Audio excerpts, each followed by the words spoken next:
Welcome to MGoRadio 9.5. Got it. Oh, Yeah. Michigan you haven't screwed is up yet this year. Well, that's the 4. disappointment. No, wait, no, I'm wrong. It's 4. It's 4. It's 4. We're always off by 1 because it's the last game. All right. Welcome to MGoRadio 9.4. Michigan takes on the Nebraska Cornhuskers this week in their first road game of the season. It's going to be an old school Nebraska team from all appearances. They have a multi-run defense, and they have started Heinrich Harburg in the last 2 games, a 6'5" walk-on from in-state who has not thrown the ball very much or very well. But what they have done is they have hit up a longtime Nebraska assistant named Ron Brown, who started coaching there in 1987 to give them pointers on option football as the football gods intended. So Harburg ran for 157 yards last week, 20 plus carries. Anthony Grant, their third string running back, who was actually their leading rusher last year, also had a good game. Harburg completes 8 passes in a win. So it looks like Michigan's run defense is going to get their assignments tested, Alex. Yeah, it's going to be an interesting test for the Michigan run defense. But I think one thing that's interesting to point out here, or worth pointing out, is there's a difference, I think, between a sort of dual threat thing and then a limited offense. And this is still limited offense because they can't really pass the ball at all. So that does take the element of deception when it comes to defending a running quarterback and all that sort of out of the picture. So that's something to say at the start. But with Harburg, he kind of came out of nowhere. Jeff Sims got banged up with the ankle injury in the Colorado game. And I think it's worth remembering that Harburg's played 2 group of 5 teams that aren't particularly great in terms of their projections for this season, whereas we saw Sims against 2 Power 5 teams. So something to chew on there. It's going to be a big test for Harburg, but what he has done is taken care of the football. And that was a big problem for Jeff Sims when he played in those first 2 games. Harburg has been able to keep the turnovers down and has run their rushing offense pretty well. He's looked pretty credible as a runner. He's not the greatest athlete of all time, but he's surprisingly nimble for a 6'5" behemoth. And he's had some pretty long runs. He had a 72-yard touchdown against Louisiana Tech. He had another long one called back by a reasonably dubious wide receiver holding call. So this is an interesting little test for Michigan in terms of being able to defend the quarterback run. It's probably going to be like 20 times in this game because they don't want to throw the ball. And that's a pretty obvious theme with this team in Nebraska, whether it was Sims or Harburg this season. I think that the main difference between this team and the previous Nebraska teams like of old is that they are not, crazy fast or crazy athletic or crazy awesome, unlike our sponsors. Yes, we'd like to thank Underground Printing for making this all possible. Check them out at ugpmichiganapparel.com or check out our selection of shirts on the mgoblogstore.com. We'd also like to thank our associate sponsors, Peak Wealth Management, Matt Demarest, Realtor in Lindor, Ann Arbor Elder Law, Michigan Law Grad, the Phil Klein Insurance Group, Venue by 4M, Human Element, Winewood Organics, and Signalwire, where we are live currently. All right. So Nebraska's passing game we should touch on briefly, I suppose. Eric Gilbert got into a series of off-season incidents, including robberies, so they got to step up their NIL game. He's out. They lost one of their starting receivers before the season. Xavier Betts retired, and then they lost another one of their starters in the opener. Their leading receiver is a slot guy who transferred in from Virginia, and they appear to be starting a walk-on at one of the outside slots. And it just doesn't really feel like this is going to be a passing game that threatens Michigan at all. No, not at all. I will say that last week I kind of trashed the Rutgers receivers, and then they had a couple really nice catches on that one drive. So maybe the Nebraska receivers can dig deep and replicate that. But in terms of what I saw from the wide receivers, it really wasn't anything threatening. They really missed Trey Palmer from last year, who was an awesome player and went in the mid rounds of the NFL draft.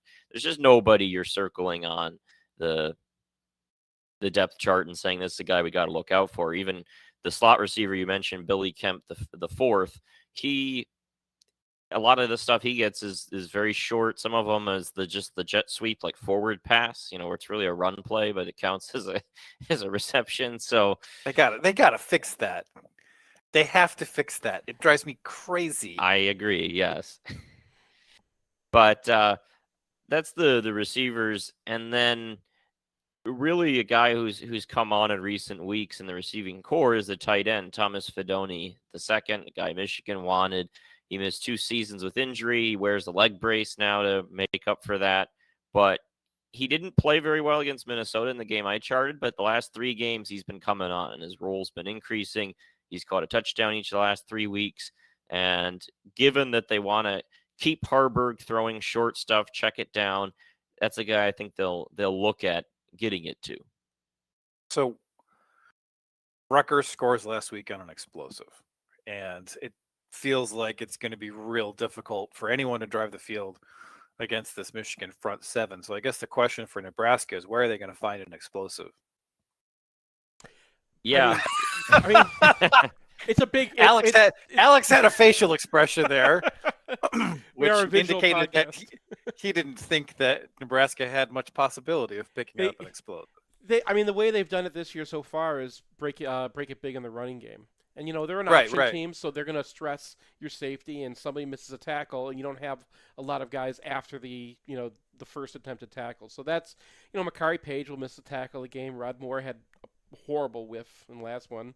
So, that's the only real concern. Okay, but how much of an option team are we talking here? This is not Tommy Frazier era Nebraska. They just installed this mid-season because they had no other choice. So, what should we be expecting to see from them in terms of option? Or is this a triple setup, or is it just speed option? What is their bread and butter? They do. It's really all the different sort of varieties. They do, read options. I didn't see too much speed option. It was mostly read option, but also a lot of design quarterback draws. And that's like a go-to for them, especially on third and mediums. Spread it out, put everyone out wide, and then just hope the quarterback runs and picks it up. So I would say it's more quarterback run than an aggressive option system, but there are some quarterback reads in there and things of that nature. You remember that play where Harbaugh and Madison looked at each other and go, whoa, because it's basically a counter play with the running back leading, but it looks like a zone read. And they ran that. They actually brought that thing back. So that's not bad. They mess around. They're going to bring Billy Kemp into the backfield a little bit, and load up as if he's going to be an extra option. They've kind of learned this in the last 2 weeks. Once Harburg came in, that's when they really went more to being an option team versus just a quarterback running team, because they were doing a lot more Denard stuff with Sims.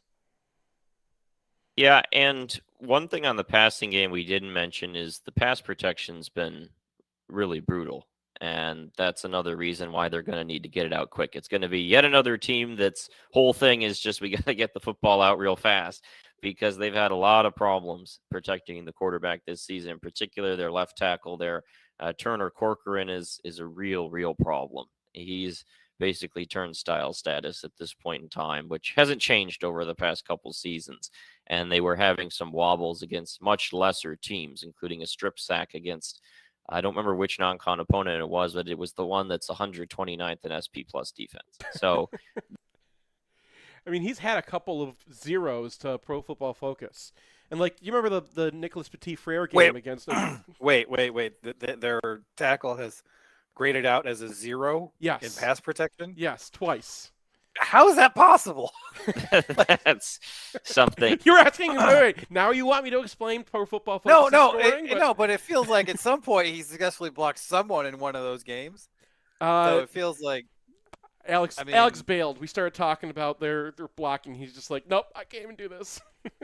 Well, I think we're done with the Husker offense. So let's take a break, come back, talk about the defense. Cool. Want the perfect game day outfit? Underground Printing has unique, great-fitting U of M apparel and officially licensed apparel from legendary Michigan names like Woodson, Howard, Ufer, and more. UGP also specializes in custom printed apparel and promotional items for groups, events, and businesses. Whether you need one shirt as a gift or 1,000 shirts for a charity walk, Underground can customize almost anything for groups large or small. To learn more, visit Underground Printing at one of our 3 convenient locations around Ann Arbor or online at undergroundshirts.com.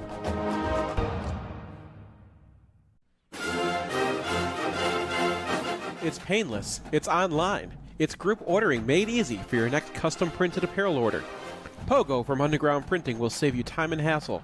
Whether you're selling shirts for a fundraiser, organizing a large event, trying to collect sizes and payments for a family reunion, or, ordering a whole bunch of shirts with your Kickstarter, Underground Printing is here to help. Save time and hassle every step of the way with their easy-to-use site. No more guessing what to order, chasing people down to pay, wasting time trying to sort out the order. They'll set it up, you can just sit back and relax. They'll even take care of individual shipping.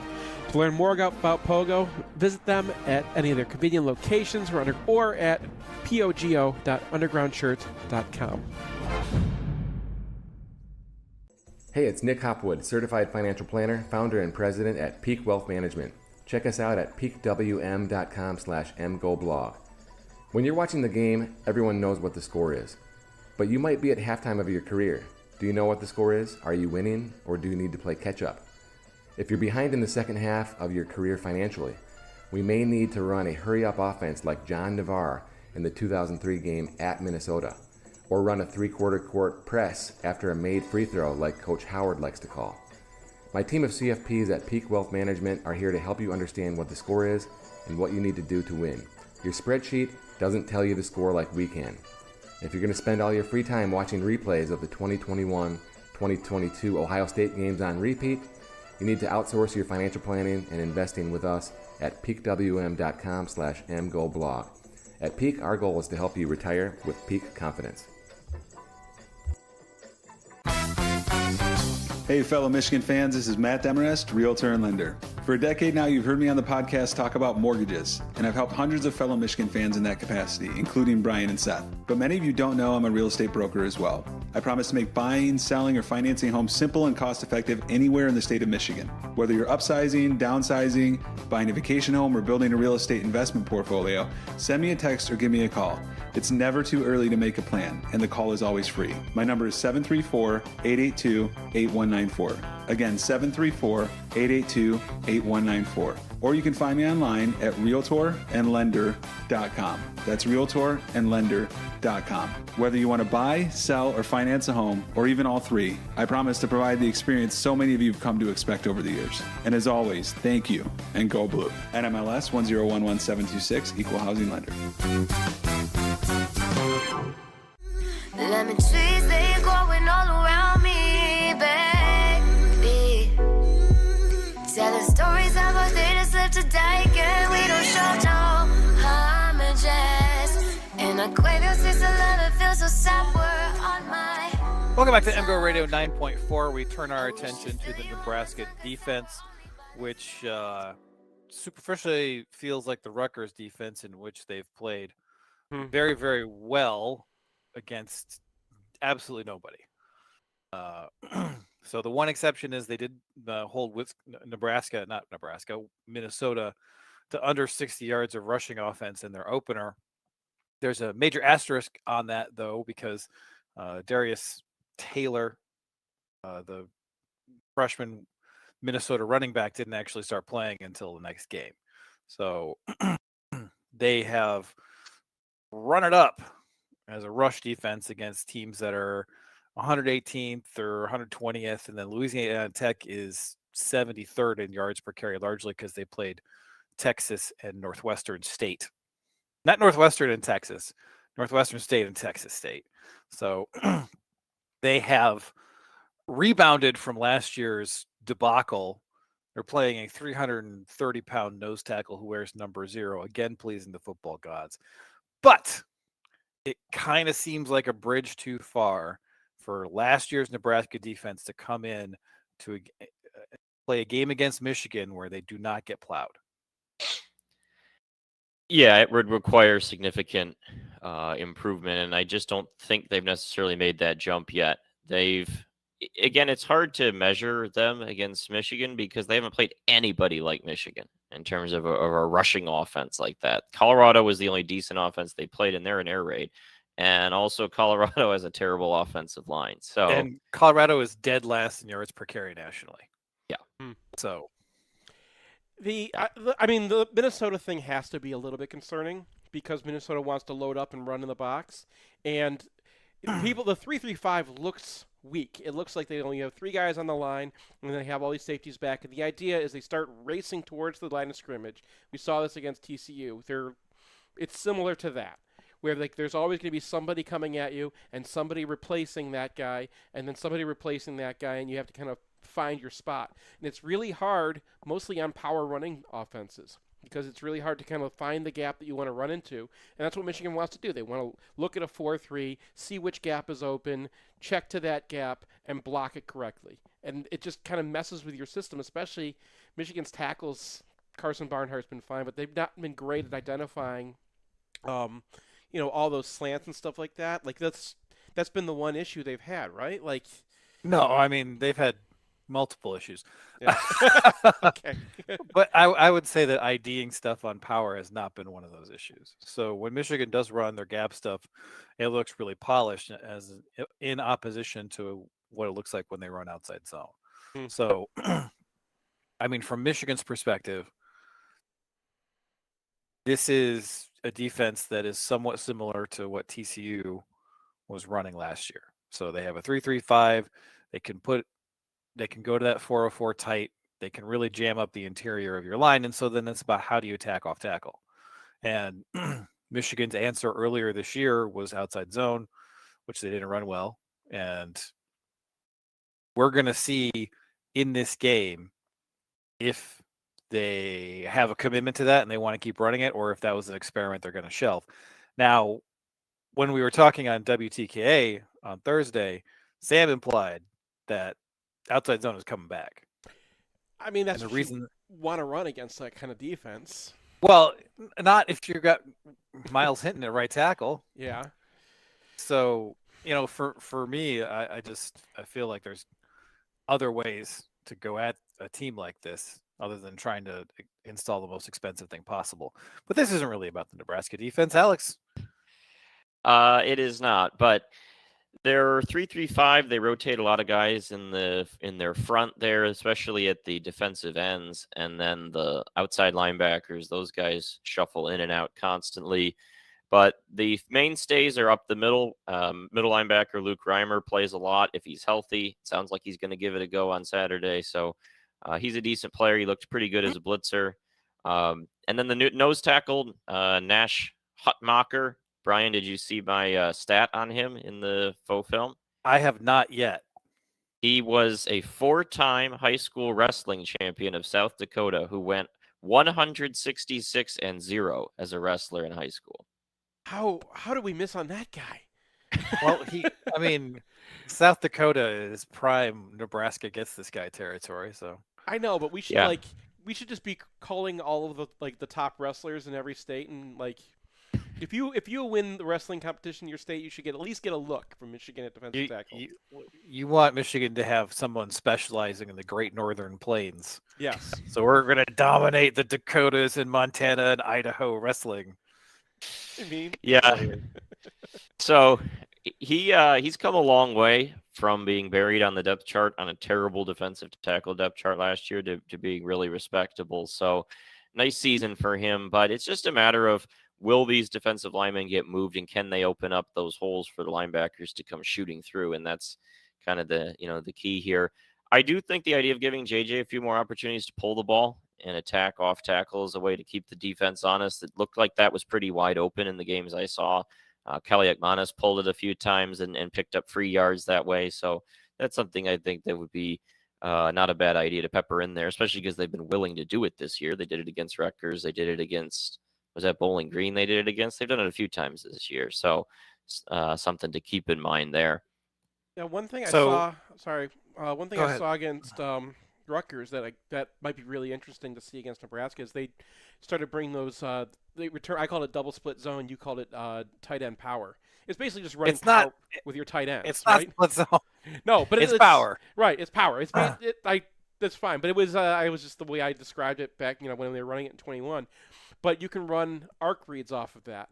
And that is the kind of thing that would really kind of mess with Nebraska, because you're moving lots of guys across the formation, so you're attacking in places that they're not prepared for.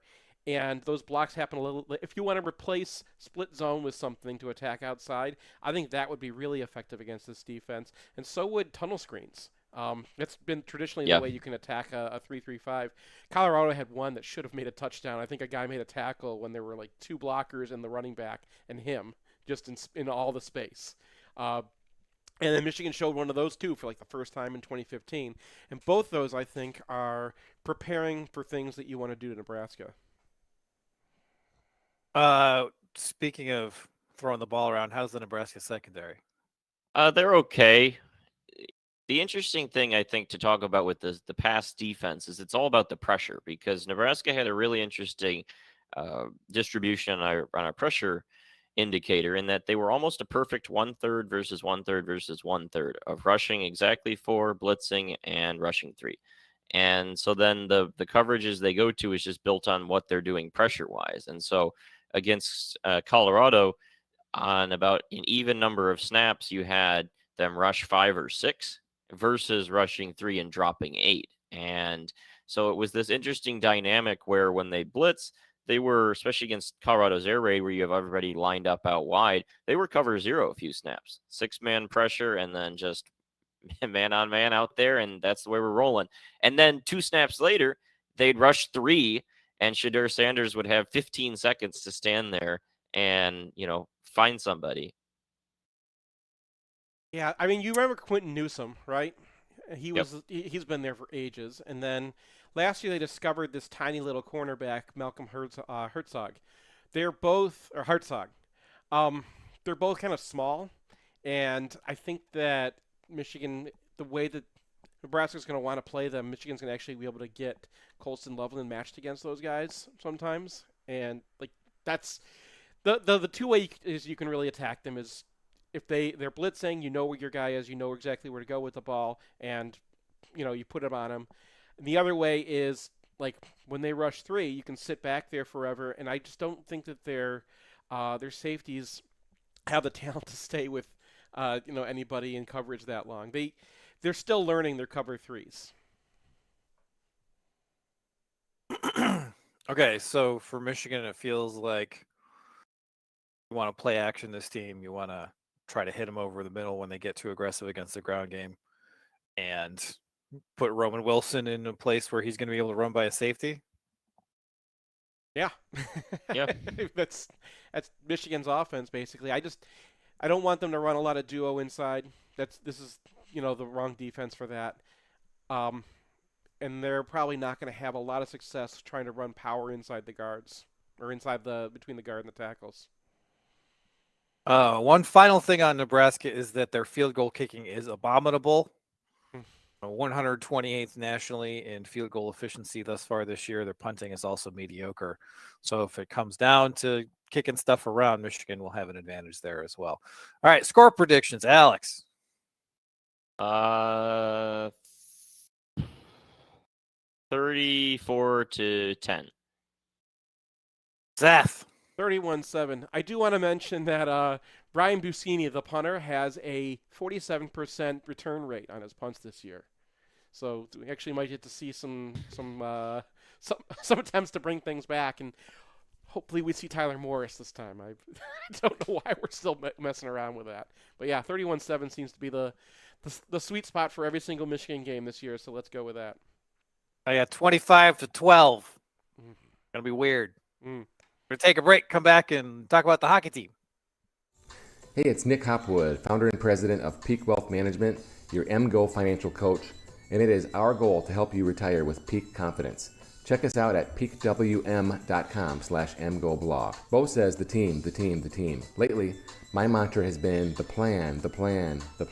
Check out the Trust the Plan podcast. Search out my name, Nick Hopwood, on any platform and give us a follow. We haven't updated this ad in over 2 years because since the last versions went live, We only had one Big Ten loss, and honestly, I'm a little superstitious. But for this ad, I just want to give a shout out to all the loyal Wolverines and MGoBlog fans who've reached out to us from as far as France, Japan, Seattle, San Francisco, Dallas, Florida, New York, and of course all over the great state of Michigan. And you guessed it, we're pulling recruits out of Ohio as well, just like Harbaugh.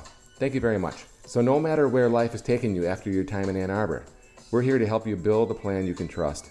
If you're looking for a second opinion, visit us at peakwm.com/mgoblog today. It's painless, it's online, it's group ordering made easy for your next custom printed apparel order.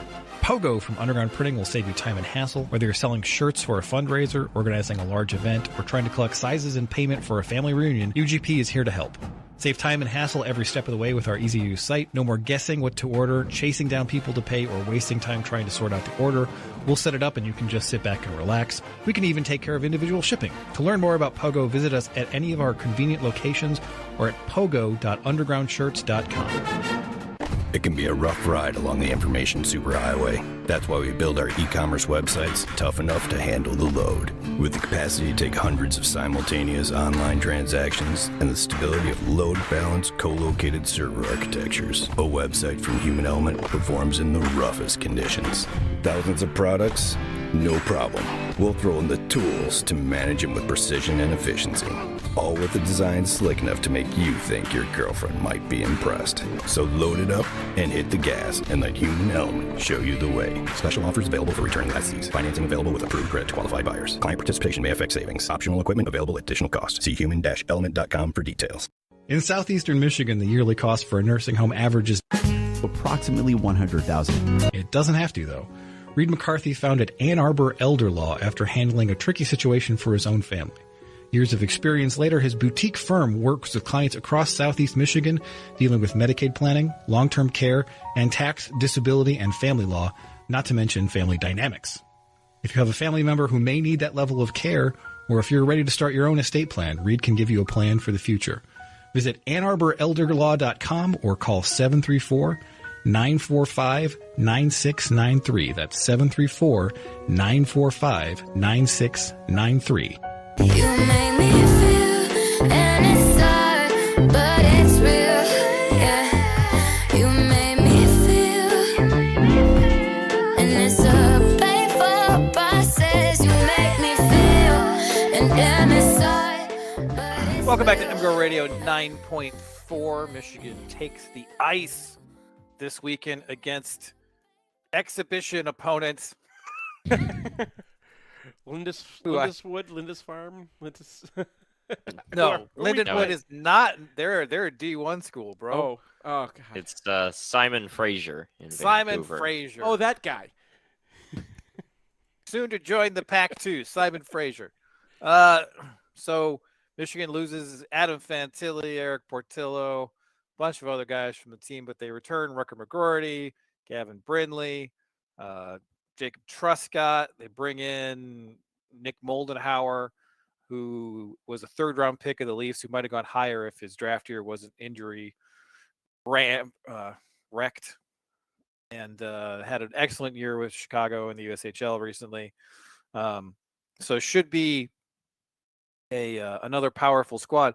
The problem for Michigan is that all of a sudden Michigan State is like back, and this was already a brutal conference to be in, and Michigan State finally made a good hire after 25 years, and Wisconsin has a new coach. Minnesota is still Minnesota.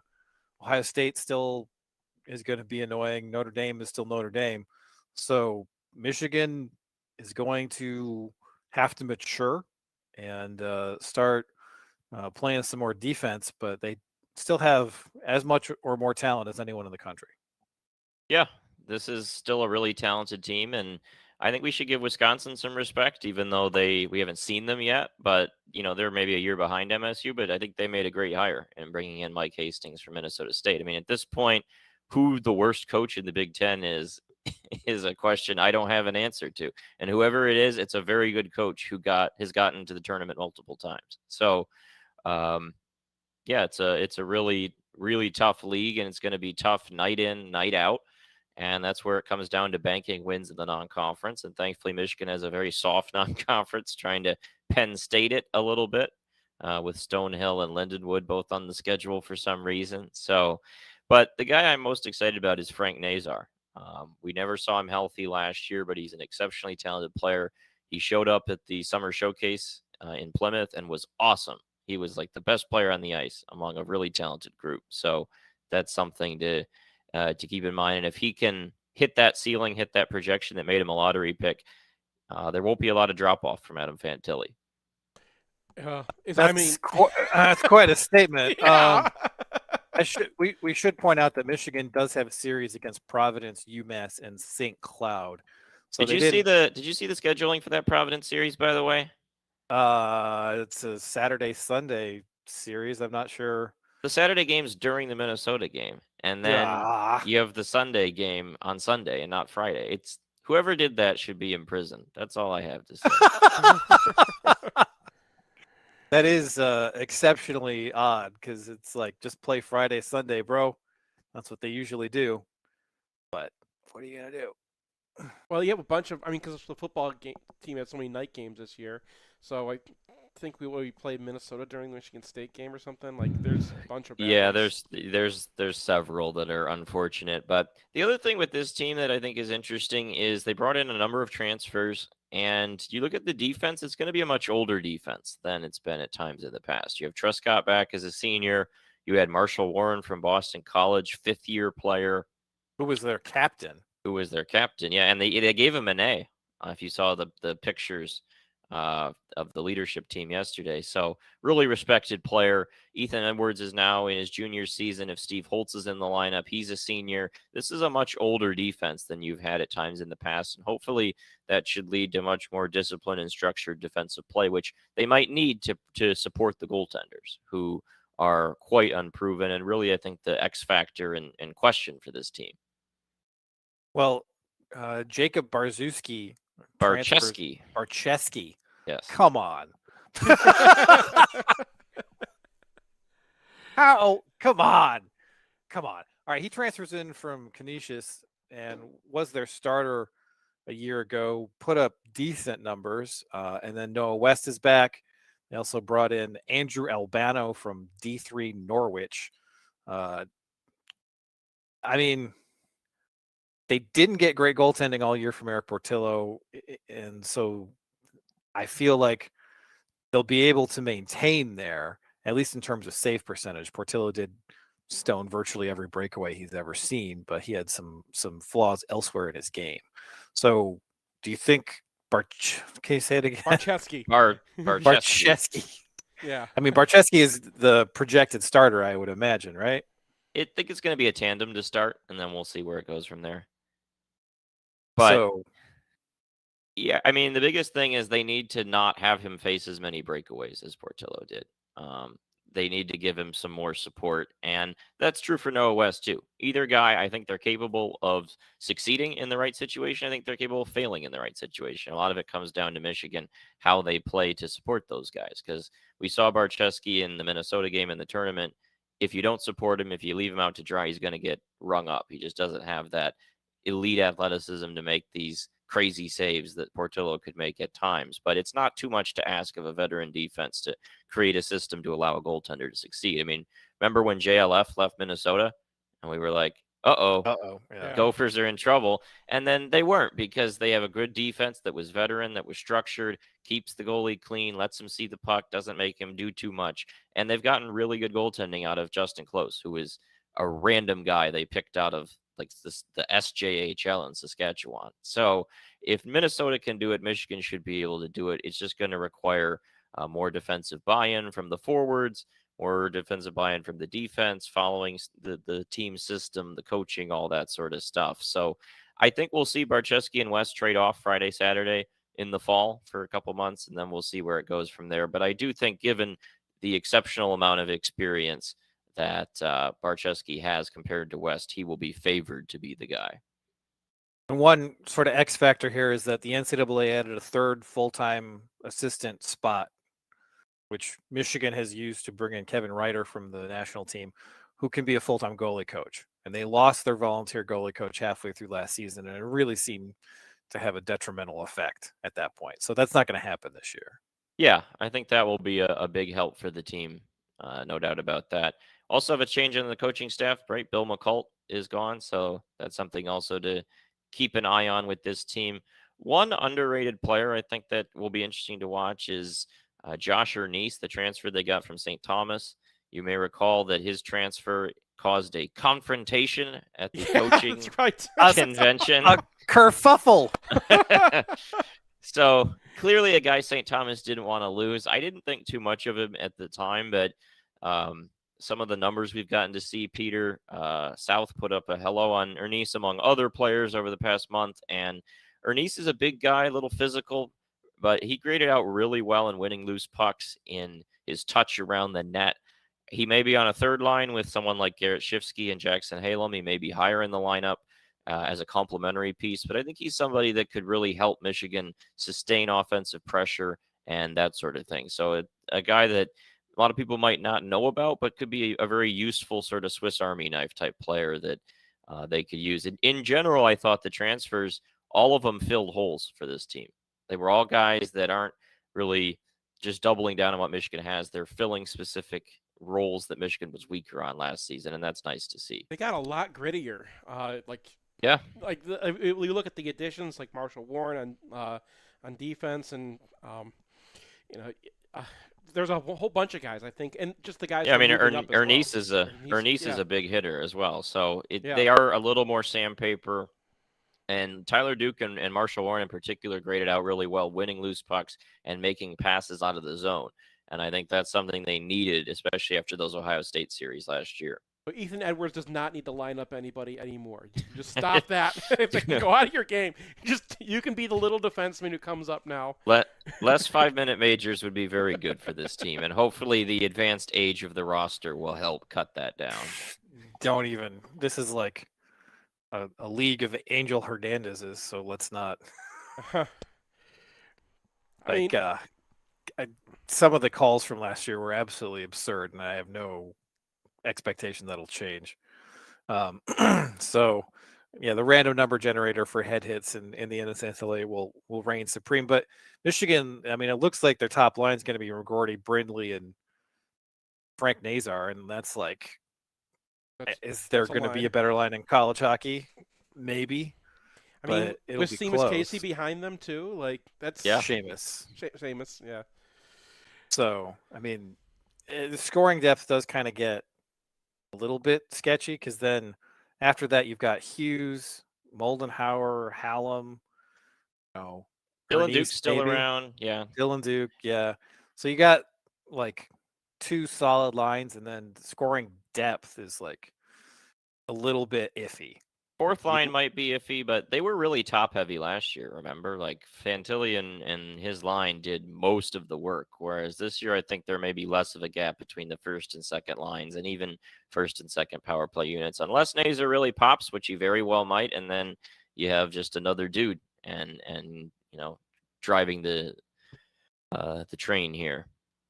Well, I think what they can do with all that grit that they added is basically have one gritty guy on each line. I mean, the first line is going to be the top line, but you can kind of spread your scoring around a little bit on the second and third line, and then just have a grind line for your fourth. Yeah, I think that'll be the format in general.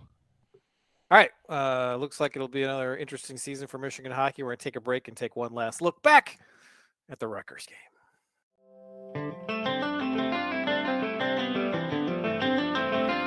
Winewood Organics is Ann Arbor's only cannabis microbusiness for adults 21 and older. They're a grower, processing lab, and dispensary rolled into one, cultivating and producing flower, old school hash, edibles, CBD products, and more. You can find them across the street from Kroger on South Maple, just west of downtown, and at winewoodorganics.com.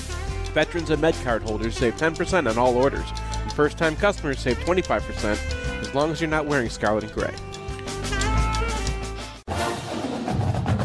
Want the perfect game day outfit? Underground Printing has unique, great-fitting U of M apparel and officially licensed apparel from legendary Michigan names like Woodson, Howard, Ufer, and more. UGP also specializes in custom printed apparel and promotional items for groups, events, and businesses. Whether you need one shirt as a gift or 1,000 shirts for a charity walk, Underground can customize almost anything for groups large or small. To learn more, visit Underground Printing at one of our 3 convenient locations around Ann Arbor or online at undergroundshirts.com. Here's a thing people say. Seth, tell me about your insurance. I'm actually glad you asked me about that because I just changed my insurance and I'm really happy I did. Let me guess, you use Phil Klein and Owen Rosen of the Phil Klein Insurance Group. They are MGO blog readers and they don't advertise during football games. And they've got a 5-star rating on anything you would care to see. Call Owen at 248-682-7445 or visit them online at philkleininsurance.com. 1 and 2 and... If you find yourself on the wrong side of the law, you want a Michigan man in the huddle. Call criminal law attorney and former prosecutor Jonathan Paul at 248-924-9458 or visit his website at michiganlawgrad.com. John is a proud graduate of the University of Michigan Ross School of Business and Michigan Law School, and he looks forward to showing you the Michigan difference. The only thing we can be sure of about the future is that it will be absolutely fantastic. I'm thinking of the incredible breakthrough made possible by developments in communications. Arthur C. Clarke's 1964 vision is now reality with Signalwire, a cloud platform that enables developers to build the applications that will reshape the future of communications. These things will make possible a world in which we can be in instant contact with each other wherever we may be. You can add cutting-edge, real-time video and audio to any product, website, or application with APIs and SDKs for developers of all skill sets. Signalwire is optimized for high-quality and low-latency communication functionality for video, voice, and text messaging capabilities. Almost any skill could be made independent of distance. Men will no longer commute. They will communicate. See for yourself at signalwire.com. Use code 2021 and receive $25 in developer credit. Go to signalwire.com. Signalwire Communications OGs, original geeks of programmable communication. Silence is like I'm psychic. Living a double life, that's what it's like when you on the grind. Plus I'm a Gemini, I gotta say that's not nice. You don't wanna make me mad, cause I'ma need space, stay back. I can get a little psycho, and I never want you to see that. Welcome back to MGoRadio 9.4. Now is the time on Sprockets when we talk about our UFRs. Offensively, a dominant week in run blocking that the stats didn't show entirely because Michigan's running backs had a long of 14, but for the third straight week, both Max Bredesen and AJ Barner killed it on the ground. Killed it. I was curious, so I went and looked up where they were on PFF, and they're the number 3 and 5 blocking tight ends in America on the ground. Happy Harbaugh. So I hope you guys enjoyed your Samaj Morgan cameo, because there aren't going to be any slot receivers the rest of the year. Because in addition to those two guys, you got Colston Loveland on the roster. And I don't think Jim Harbaugh has had tight end talent like this since Stanford. Like, they go 3 deep with guys. I think Rivals Josh Henschke just reported that Matt Hibner is going to take a red shirt this year and transfer because he's just not going to see the field. So those 3 guys are locked in, and I thought it was interesting that, you know, who had the most snaps among skill position players against Rutgers? It was Barner. Barner? Yeah. It was Barner. So, I don't know. They must have ID'd him from his play at Indiana and said that this guy can play for us, and they seem to be extremely correct. So that's a really good development. The other thing that kind of popped out is they took Rutgers seriously. Mm-hmm. They ran JJ McCarthy. They brought out some new stuff. You mentioned the tight end power, where they pull no linemen. They just pull the 2 tight ends in the backfield, and that was effective because you're not pulling a guard, so the linebackers on the backside aren't like, oh, we gotta get over here. It looks like split zone to them. And then it just turns into power. And it turns into power where you have these 2 very, very good run blocking tight ends against quarterbacks and safeties and linebackers. They don't have to take on a defensive end when they run this stuff. And then, as you mentioned, now that they are running that, you can bring the double arc out and it looks like something else you run. Mm-hmm. They also brought back the old Rodriguez staple of belly, which is basically just shove everybody down the line and then conflict a backside defensive end, which is a great counter to their dive because it looks exactly the same, except instead of trying to push people vertically, you're trying to push them horizontally. And I think that combination of having both those in your playbook is going to really hurt teams that are trying to overload the wedge dive, right? Yeah. Well, it's funny how we've come full circle because if you look back to 2018, 2019, that was Michigan's offense, right? They were running a lot of belly, and they countered off of that with the arc read play. So if they're going to bring back arc read, which we figure they're going to now, that looks like something they run. They got the tight end power working for them. They've got those extra tight ends to work. Now they can do the things they were doing in 2018, 2019, which they went away from to run what they've been to run this duo stuff and to run dives in short yardage situations because they were running off their guards. And having both at the same time is going to make them much harder to predict. Yeah, and there was not a single outside zone in this game. I think that has something to do with the Rutgers defense, which was a very refreshingly boring 4-3. I mean, that's Gianno's thing, right? Like we played. I know, but yeah. I was like, I don't have to figure out what the hell this front is. It's just, all right, we got, with safeties coming up and whatever. I got news for you. You only had 1 week to enjoy this because I know next week's UFR is going to be miserable.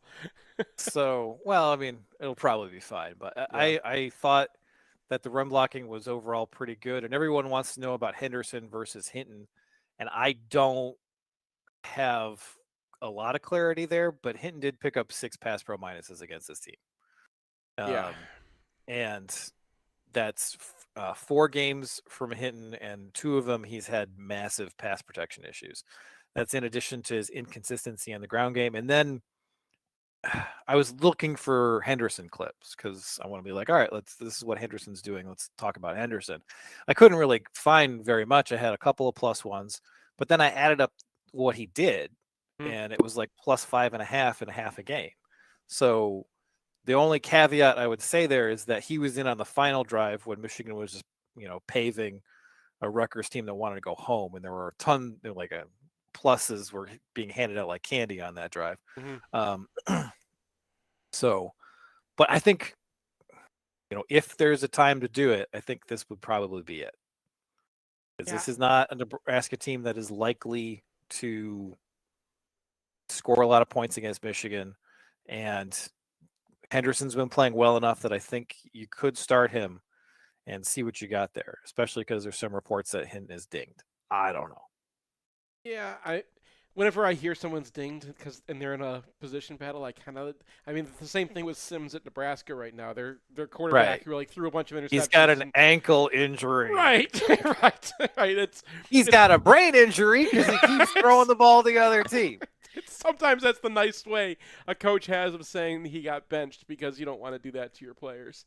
So that might be our signal, but I don't know, Brian. I've been waiting for signals all year, and every time they're like, okay, Henderson came in and played the second half.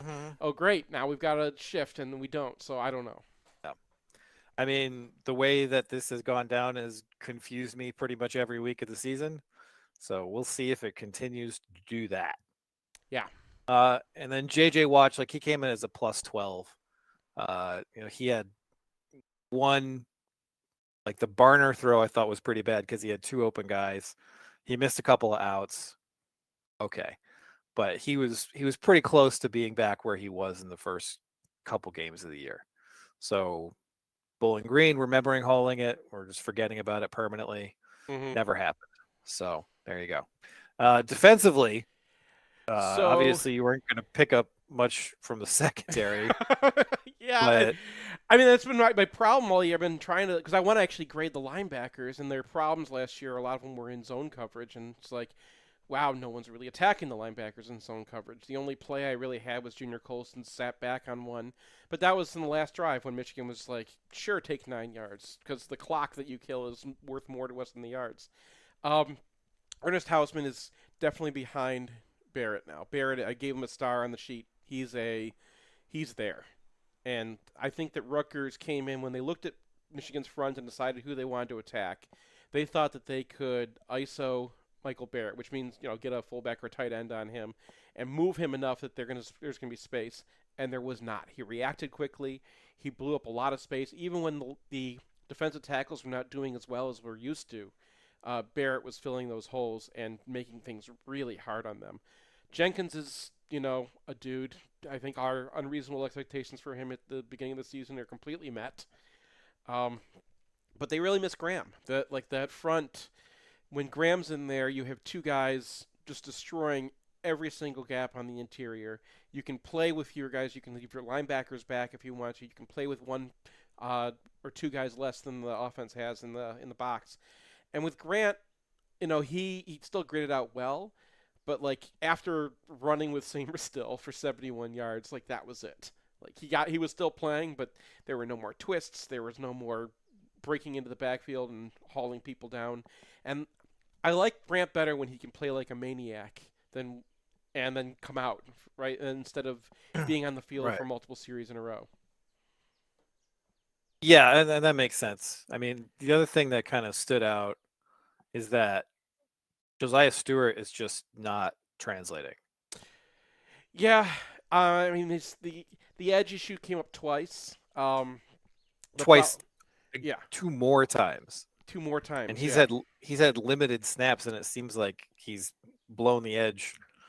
Yeah, 5 or 6 times. I mean, they were attacking his edge whenever he came in, and more. It was actually the second time it was just a strength issue, which was a little bit more concerning maybe because you can teach a guy to keep his shoulder outside and not poke his head in there all the time, but he's small and he gets moved out, and Harrell's not that huge either, but Harrell is just grading out way better than Stewart doing the same exact job, and I know I've been hard on Harrell in the past, probably deserved to have Ojabo ahead of him last year and not have to be the guy.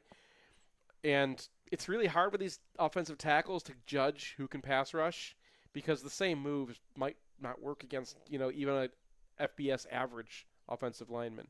But, these moves, he's just spinning around them and it works. And he goes outside of them and it works.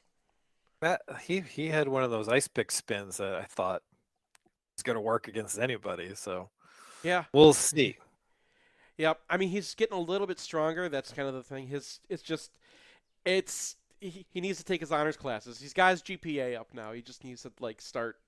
I got to see it against somebody because every single tackle he's beaten has just been a miserable tackle. And I know Nebraska's not going to do us any favors in that standpoint either. But God, I don't know. When do we face a good tackle? Does Minnesota have one? I don't know. Yeah. And then your boy Quentin Johnson. He's there. Maybe I need to sign everybody, because no, don't do that. Well, so here's the question, right? Rod Moore has his big mistake in the first drive. He was back out there the next drive, so I think that people, the BTN loves their tight cuts, so you don't actually see the safeties on TV. Oh my God! Don't even get me started. Right, and so that is so. I would see more show up at the very end of plays, but if you were not looking to see which safety's on the field, you have no idea. And more when he was out there, he was just playing free safety. You don't really get to see him. Makari Page is the one they're bringing down a little bit more. And then Quentin Johnson just was playing he was doing it himself. He comes in for a couple really nice sticks. There's this one 3rd and 1 play that leads to when they try to convert on 4th and 1 and didn't, and then they missed the field goal. We shut them down on 4th and 1, and then they had a false start that the center barely moved. But I still graded that play out anyway. But the play to set that up, they had us. They found the gap. Michigan was playing the find the gap game. They found the one with the safety in it, and he has to come down really far and get down his knees and use every single ounce of his of his size to make the stop, and he does. And Rutgers has a kind of a bowling ball kind of running back who's not that easy to stop. And I was like, okay. I think he was probably a little bit tentative in previous games, and that was a lot of my issues that I had with him. And maybe just getting on the field enough and getting more comfortable, he's there. I'm not saying he's going to pass Rod Moore. They split snaps fairly evenly. But Quentin Johnson is out there because he's earning his playing time, and that's just a good thing. All right. Any last items you need to get off your chest about the Rutgers game? That the off coverage is annoying.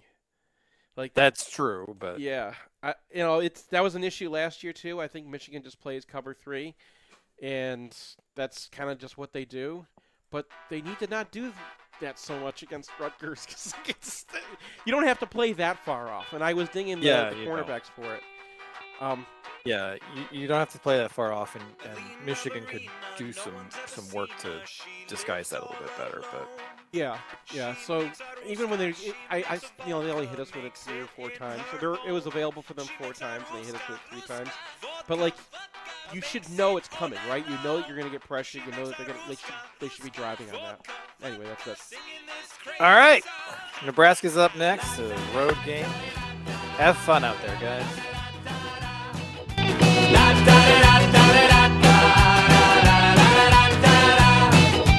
Boris is a mayor and a land surveyor.